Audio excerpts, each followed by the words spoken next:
Residential schools ఒక కాంటెక్స్ట్లో చాలా అవసరం మన రాష్ట్రంలో.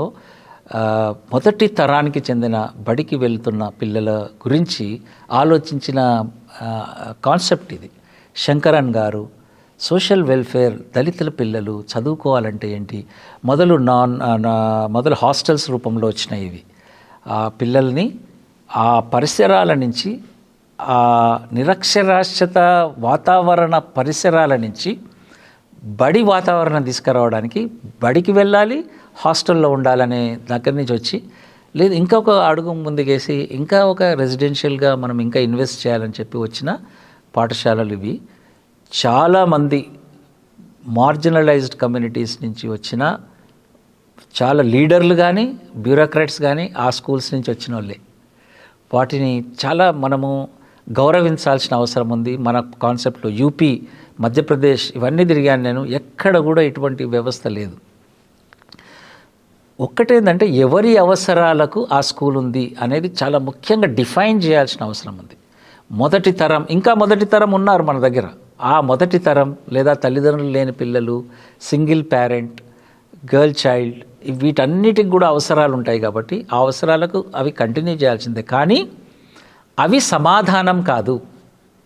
ఆ పాఠశాలలు ఈ 1 కోటి మంది పిల్లలకు సమాధానం కాదు అనేది చాలా స్పష్టం. దాన్ని చూయించుకొని అంతా రెసిడెన్షియల్ పెడుతున్నాం, ఇంటిగ్రేటెడ్ రెసిడెన్షియల్ అని కొత్త ఐడియాస్ వస్తున్నాయి.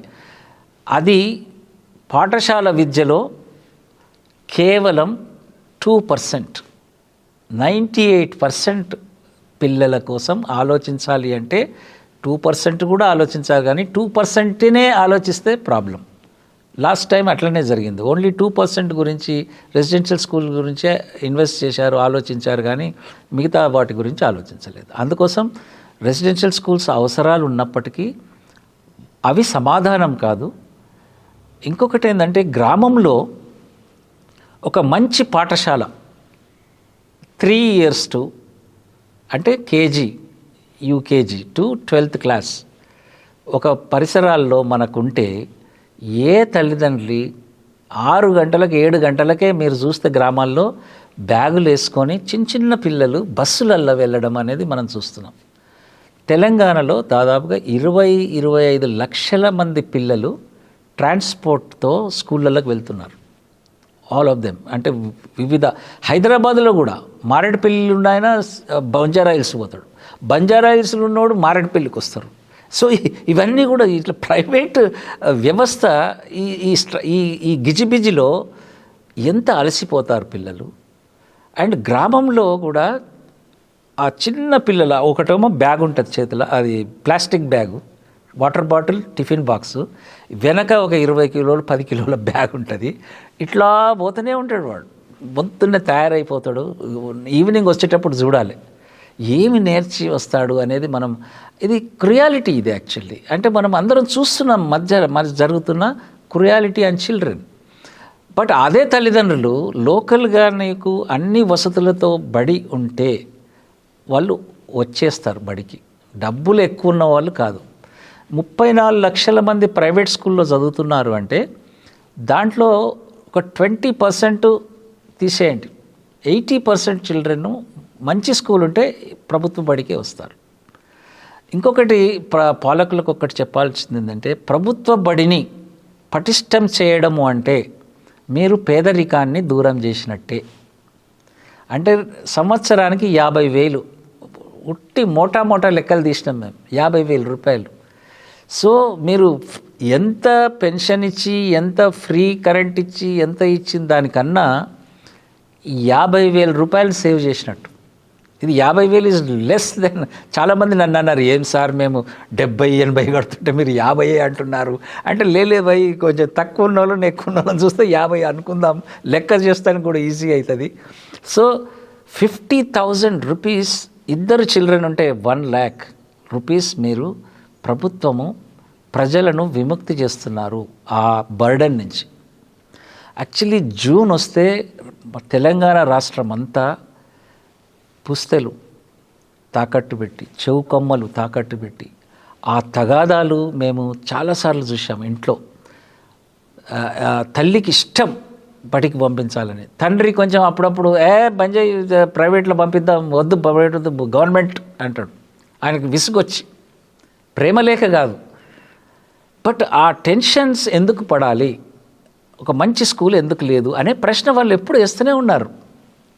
ఆ ప్రశ్నను మనం ప్రభుత్వం దృష్టికి తీసుకువెళ్ళాల్సిన అవసరం ఉంది. కాబట్టి ప్రైవేట్ స్కూల్స్ను నియంత్రణ ఒకటి చేయాల్సిన అవసరం ఉంది. మంచి స్కూళ్ళు ప్రభుత్వం కడితే ఒకటే గేటు రాయి, రెసిడెన్షియల్ స్కూల్స్లో ఎంట్రన్స్ ఎగ్జామ్ పెడతారు. అది విద్యా హక్కు చట్ట ప్రకారము అది ఇల్లీగల్ యాక్చువల్లీ ఎంట్రన్స్. కానీ ఎంట్రన్స్ పెడితే 40,000 సీట్లకు 150,000 మంది రాస్తారు ప్రతి సంవత్సరం. ఇది ప్రభుత్వ బడికి ఎంట్రన్స్ రాస్తున్నారు అంటే అర్థం చేసుకోవాలి ఏంటంటే మనం విద్య మీద ఎంత డిమాండ్ ఉంది.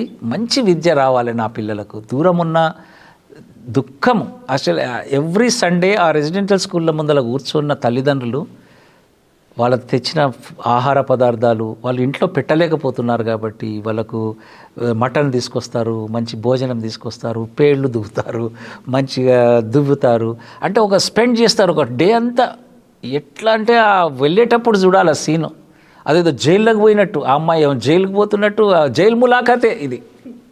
ఆయన రెసిడెన్షియల్ స్కూల్లో రిస్ట్రిక్షన్స్, లోపలికి తల్లిదండ్రులను రానియరు, బయటకు పోనీయరు, అండ్లకెళ్ళి చూస్తాడు ఆ వాచ్మెన్, సేమ్ జైల్. అంటే ఆ తల్లిదండ్రులకు ఎప్పుడు ఒక ఆందోళన ఏంటంటే ఎట్లా ఈ మన దగ్గర లేరు కదా పిల్లలు, మనం దగ్గర ఉంటే ఎంత బాగుంటుండే, కానీ మరి ఫ్యూచర్ కదా, భవిష్యత్తు కదా, అందరు పిల్లలు చదువుతున్నారు కదా, మా పిల్లలు కూడా చదవాలనే ఉద్దేశంతో. కాబట్టి లోకల్ స్కూల్స్ను పదే ఇది వాపస్ వస్తుంది పాయింట్, లోకల్ స్కూల్స్ను స్ట్రెంథన్ చేయాల్సిన అవసరం చాలా ఉంది. 3 to 12th క్లాస్ అది దృష్టిలో పెట్టుకోవాలి. ఇది పీస్ మీల్ 5వ తరగతికి చేద్దాం, 6వ తరగతికి చేద్దాం అట్లా కాదు. 3వ పాయింట్ బడ్జెట్స్. ఐ థింక్ ఇది చాలా ముఖ్యం. ఇవన్నీ ముచ్చట చెప్పేది, కథలు చెప్పేది కాదు. బడ్జెట్ ఎంత ఉందా, పైసలు ఎన్ని ఉన్నాయి, ఏ తల్లి అయినా అడుగుతుంది. అవును సార్ మీరు అన్నీ చెప్తున్నారు, పైసలు పెడతారా మీరు అంటే ప్రభుత్వం, టీచర్లు ఇస్తారా, 5 టీచర్లు ఉంటారా, ఇవి అడుగుతూనే ఉంటారు పదే. సో ఇప్పుడు పెడుతున్న బడ్జెట్ దాదాపుగా 18,000 crores, సున్నాలు అటు ఇటు పోతే 18,000 crores స్కూల్ ఎడ్యుకేషన్కి పెడతారు. బట్ ఈ 18,000 crores-లో ప్రాబ్లం ఏమిటంటే అడిషనల్గా ఈ పాఠశాలను మరమ్మతులు కానీ, టీచర్లను ఇవ్వడం కానీ, ఒక అవుట్ ఆఫ్ బాక్స్ థింకింగ్ చేయడానికి లేవు డబ్బులు. చాలా డబ్బులు శాలరీస్ వాళ్ళ ఎస్టాబ్లిష్మెంట్కే వెళ్తున్నాయి. కాబట్టి మనము 15% మనము ఈ ప్రభుత్వం వచ్చే ముందు ప్రామిస్ చేసినారు కాబట్టి యాక్చువల్లీ 20% ఉండాలి. అందరు అంటున్నారు మీరు 15కి దిగినరేంది సార్, 20 కదా కొటారి కమిషన్ చెప్పిండ్రు, వాళ్ళు చెప్పిండ్రు.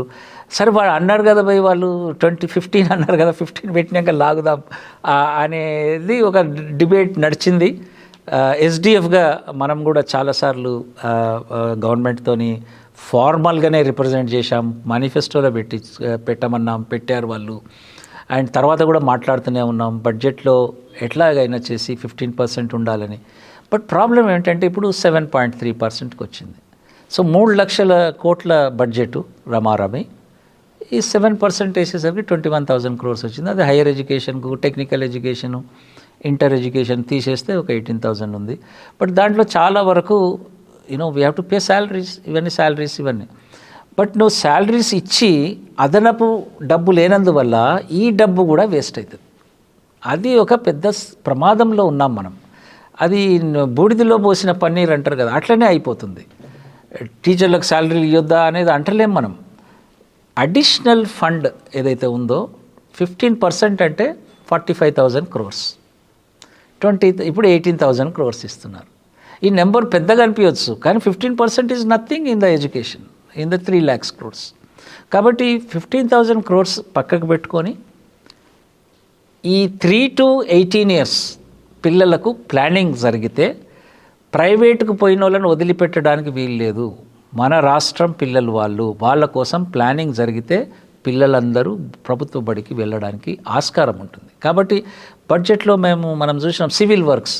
ఇప్పుడు అమ్మ ఆదర్శ పాఠశాలలకు అనండి, లేదా school management committees. Actually school management committee ఉండాలి విద్యా హక్కు చట్ట ప్రకారం. మన ప్రభుత్వం వెంటనే దాని మీద దృష్టి సారించాలి. ఎందుకంటే అది కాన్స్టిట్యూషనల్గా వచ్చిన బాడీ, అది తల్లిదండ్రులు ఉండవలసిన బాడీ. ఇప్పుడు మహిళా సంఘాలను పెట్టారు, కానీ వారి మీద బర్డెన్ పడుతుంది, కన్స్ట్రక్షన్ కానీ ఇంకా కానీ. యాక్చువల్లీ మహిళా సంఘాలను ఒక సజెషన్ ఏంటంటే, మహిళా సంఘాలను సూపర్వైజరీ రోల్ పెట్టండి. కాంట్రాక్టర్ ఎవడన్నా పనిచేస్తే that 3% of their administration cost అంటున్నారు కదా, వాళ్ళ సర్వీస్కు ఇవ్వండి 3%. మహిళా సంఘాలు వాడు సిమెంట్ బాగా కలుపుతున్నాడా, కంకర కలుపుతున్నాడా, మంచిగా బ్రహ్మాండమైన సూపర్విజన్ చేస్తారు. మీ ఇంజనీర్లు పనికిరారు. గ్రామంలో వాళ్ళకు ఆ పని ఇవ్వండి. కానీ ప్రాబ్లం రోల్ రివర్స్ చేశారు. మనం వాళ్ళను కన్స్ట్రక్షన్ కాంట్రాక్టర్లుగా చేసేసాం. కాబట్టి మహిళా సంఘాలకు అందరికీ నా విజ్ఞప్తి ఏంటంటే, మీరు ఈ పనులను పర్యవేక్షణకు ఉండండి. మీరు సైన్ చేస్తేనే బిల్స్ పాస్ కావాలి. ఇప్పుడు రివర్స్ అయింది, మీరు చేసిన పనికి ఆఫీసర్ సైన్ చేయాలి. సో ఇది ఎక్కడో మరి ఎంత ఉత్సాహంతో ముఖ్యమంత్రి గారు అనౌన్స్ చేశారు, కానీ I think that is burden అవుతుంది చాలా మహిళా సంఘాలకు.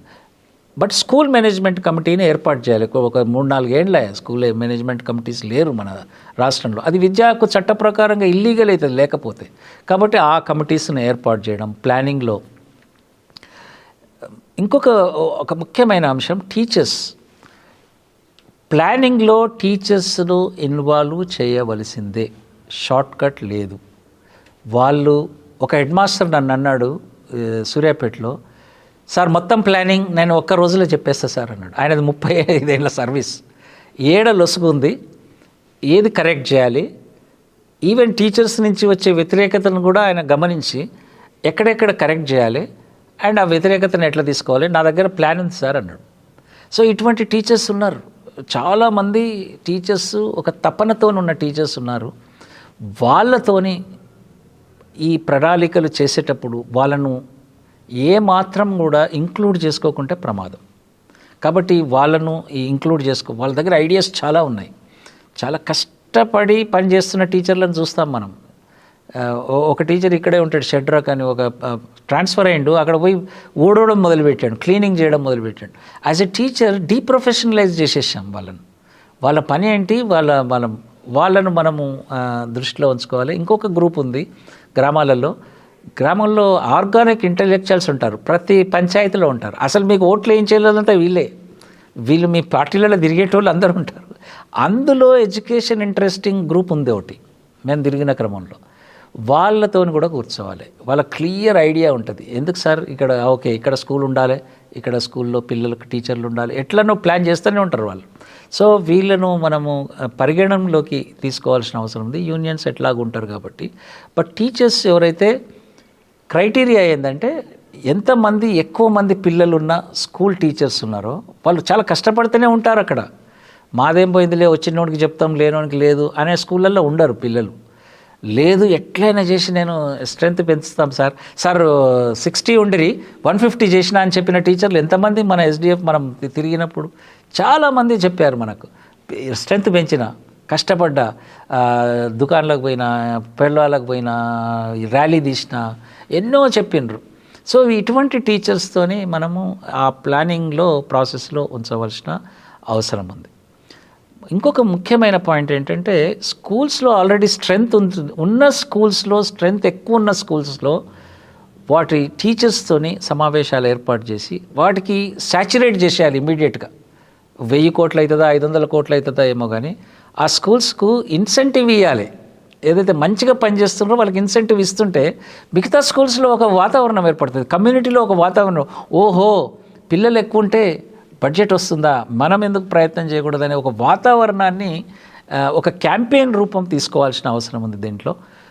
ఐ థింక్ ఈ లాంగ్ టర్మ్ ప్లాన్లో మనం చేయాల్సిన అవసరం చాలా ఉంది.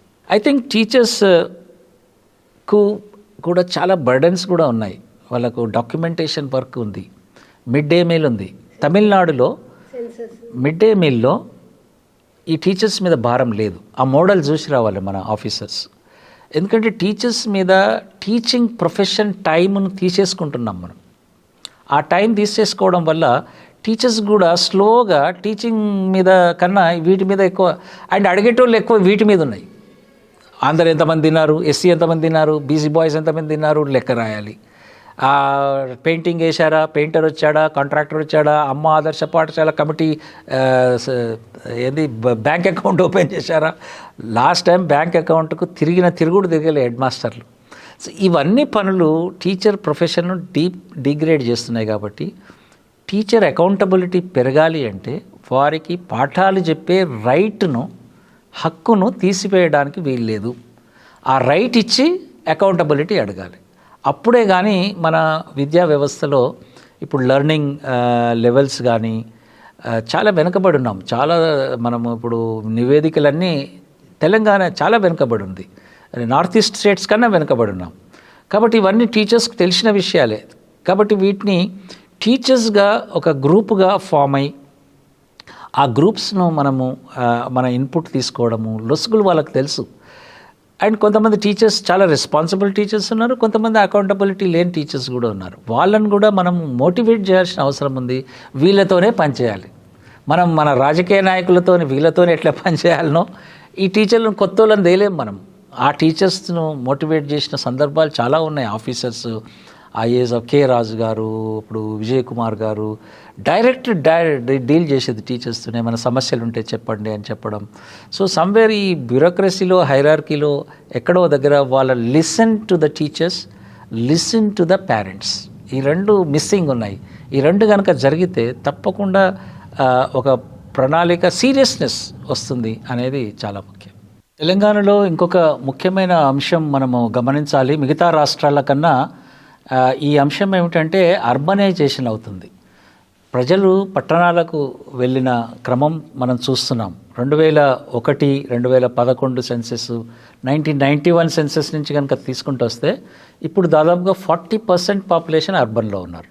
అర్బన్ అంటే అది హైదరాబాద్తో పాటుగా చిన్న పట్టణాలు అర్బనైజేషన్ అయ్యి ఉపాధి కోసము గ్రామాల నుంచి రైతులు, మిగతా మిడిల్ క్లాసు చిన్న ఉద్యోగాల కోసము పట్టణాలకు వచ్చి నివసించడం మొదలుపెట్టారు. కాబట్టి ఈ అర్బన్లో ప్రణాళిక వేసేటప్పుడు రూరల్ ఒకటి, అర్బన్ సపరేట్ చేయాల్సిన అవసరం ఉంది. అక్కడ పాపులేషన్ బట్టి, అక్కడ విద్యార్థులను బట్టి. ఫర్ ఎగ్జాంపుల్ ఇక్కడ మనము మేడ్చల్, రంగారెడ్డి, హైదరాబాద్ ఈ 3 జిహెచ్ఎంసీ పరిధి కనుక తీసుకుంటే 21 లక్షల మంది పిల్లలు బడికి వెళ్తున్న పిల్లలు ఉన్నారు. 21 lakhs అంటే దాదాపుగా 3వ వంతు. 60 లక్షల మందిలో 21 లక్షల మంది ఇక్కడే ఉన్నారు. బట్ వీళ్ళకు పాఠశాలలు అన్నీ ఉన్నాయా? ప్రభుత్వం ప్రణాళికలో ఉన్నాయా? ప్రైవేట్ పాఠశాలలు వచ్చాయి మనం ఇంతకుముందు చెప్పుకున్నట్టు. కానీ వీళ్ళ గురించి అర్బన్ ప్లానింగ్ చేసేటప్పుడు ముందుగా అక్కడున్న పిల్లల కోసం స్కూలు, ఆట స్థలము ఇవి ఏర్పాటు చేయాలి. ఇంతవరకు చేయలేదు కాబట్టి ఉన్న స్థలాలను, ప్రభుత్వ స్థలాలను స్కూల్స్ కోసం వాటిని వినియోగించడానికి ప్లాన్ చేయాలి, స్కూల్స్ ఏర్పాటు చేయాలి. దాదాపుగా 1997, 98 ప్రాంతంలో పెట్టిన స్కూళ్ళే ఉన్నాయి ఇప్పుడు హైదరాబాద్లో. అప్పుడు పెట్టిన స్కూల్సే. కానీ ఆ తర్వాత జిహెచ్ఎంసీ లాంటిది పెరిగింది కాబట్టి ఆ ప్రాంతాల్లో మధ్యన కానీ ఆ స్కూల్స్ను ఏర్పాటు చేయడం ముఖ్యం. ఎందుకంటే ఇది లెక్క చేస్తుంది మనకు. 17 లక్షల మంది పిల్లలు 21 లక్షల్లో ప్రైవేట్ స్కూళ్ళకు పోతున్నారు. వీళ్ళ దగ్గర డబ్బు ఎక్కువైపోతలేరు. స్లమ్స్ నుంచి రిక్షా కార్మికులు, స్వీపర్స్, ఆటో డ్రైవర్సు చాలా ఇబ్బంది పడుతున్నారు వాళ్ళు ఫీజులు కట్టలేక. అందుకోసం ఆ కమ్యూనిటీ మొత్తం 80% మంది, 21 లక్షల్లో 80% మంది పేద వర్గాలే ఉంటారు కాబట్టి, మధ్యతరగతి వాళ్ళు ఉంటారు కాబట్టి వాళ్ళ కోసం ఈ 3 ఏండ్ల నుంచి 12వ తరగతి వరకు పాఠశాలలను ఈ అర్బన్ ఏరియాస్లో ఏర్పాటు చేయాల్సిన అవసరం చాలా చాలా ముఖ్యం. ఫీజులు కట్టలేక చాలామంది డ్రాప్ అవుతారు. ఈ పిల్లలు 10th క్లాస్లో డ్రాప్ అవుతారు, 9th క్లాస్లో డ్రాప్ అవుతారు. మన తెలంగాణలో ఇంకొక చాలా ముఖ్య విషయం, పిల్లలు బడిలో చేరిన పిల్లలందరూ, అది అర్బన్ ప్లానింగ్ చేయాలి, బడిలో చేరిన పిల్లలందరూ 10వ తరగతి వరకు వస్తున్నారా అనేది చూడాల్సిన అవసరం ఉంది ప్రభుత్వం. లేకపోతే వాళ్ళంతా బాల కార్మికులుగా మారిపోతారు. మన లెక్కల ప్రకారమే 27% మంది పిల్లలు, అంటే 100 మంది క్లాస్ 1లో చేరితే 27 మంది పిల్లలు స్కూలు మానేస్తున్నారు, 10వ తరగతి చేరడం లేదు. అంటే ఒక 6 లక్షల మంది క్లాస్ 1లో 13, 14లో ఉన్నారనుకోండి, 23, 24లో 1,20,000 మంది పిల్లలు ఆ స్కూల్లో లేరు. 10th క్లాస్లో లేరు. అంటే అర్థం ఏమిటంటే ఈ పిల్లలందరూ కూడా ఎక్కడో దగ్గర మధ్యలో జారిపోయి డ్రాప్ అవుట్ అంటారు, వారిని పుష్ అవుట్ అనాలన్నా డ్రాప్ అవుట్ అన్నారు. టాయిలెట్స్ లేకుండా స్కూల్కి వచ్చి ఇక నేను రానులే అంటే అది వాకౌట్, అది push out, actually drop out కాదు. సో ఇంతమంది 27% పిల్లలు బడి నుంచి వెళ్ళిపోయారు. కాబట్టి ఆ పిల్లలని బాల కార్మికులు కాకుండా చూసుకునే ఒక పద్ధతి ఒకటి ప్రవేశపెట్టాలి. అది చాలా పకడ్బందీగా చేయాలి. దాని మీద కూడా అది ఒకటి. అర్బన్ ప్రాంతంలో బడులను ఏర్పాటు చేయాలి. ఇక్కడైనా 20-25 ఏళ్ళ నుంచి కొత్త పాఠశాలలు లేవంటే ప్రజలు వచ్చిన మాట వాస్తవం, జనాభా పెరిగిన మాట వాస్తవం. రోడ్ల కోసం ప్లాన్ చేస్తున్నాం, నాలాల కోసం ప్లాన్ చేస్తున్నాం, ఫ్లైఓవర్ల కోసం ప్లాన్ చేసినాం, మెట్రో రైల్ ప్లాన్ చేసినాం. హైదరాబాద్లో ప్లాన్ చేయని ప్లేస్ లేదు. నో సిగ్నల్ రోడ్స్ ప్లాన్ చేసినాం. అంటే స్పీడ్గా వెళ్ళిపోవాలి మనం. ఇవన్నీ ప్లాన్ చేసినాం, మంచిదే. కానీ పిల్లలు ఎక్కడ పోయినారు అంటే అప్పుడున్న 2000 సంవత్సరంలో ఉన్న చైల్డ్ 5 ఏళ్ళ బాబా ఇప్పుడు 25 ఏళ్ళు. ఆ పిల్లలకు చదువు లేకుండానే ఎదిగిపోయారు. కాబట్టి ఈ ప్రాంతాల్లో 150 మన డివిజన్స్ ఉన్నాయి కదా. ఈచ్ డివిజన్కు ఐ థింక్ ఒక 3 నుంచి 12 తరగతి వరకు ఉండే ఒక మంచి కేంద్రీయ విద్యాలయం మన దగ్గర ఉంది, మోడల్. యాక్చువల్లీ ఆ మోడల్ను అన్ని హై స్కూల్స్లో ఇంప్లిమెంట్ చేయాలి, వేరే ఏం చేయొద్దు. ప్రభుత్వము హై స్కూల్ పెట్టాలనుకుంటే 3 నుంచి 12వ తరగతి వరకు కేంద్ర ప్రభుత్వం నిర్వహిస్తున్న కేంద్రీయ విద్యాలయ మోడల్ను కనుక మనం ఇంప్లిమెంట్ చేయగలిగితే దానికి స్థలం ఎంత కావాలి, రూమ్స్ ఎన్ని కావాలి, డబ్బు ఎంత కావాలి, క్లియర్ పిక్చర్ ఉంది. ఉన్న డబ్బును చాలా పొదుపుగా వాడాలి. చాలా కష్టపడ్డ డబ్బు ఇది. ఇప్పుడున్న ప్రభుత్వంలో డబ్బు చాలా ఇంపార్టెంట్. దానిని ఎలా వినియోగించుకోవాలి, వృధా చేయకుండా వినియోగించుకునే ఒక ప్రక్రియను మనం ముందుకు తీసుకెళ్ళాలి.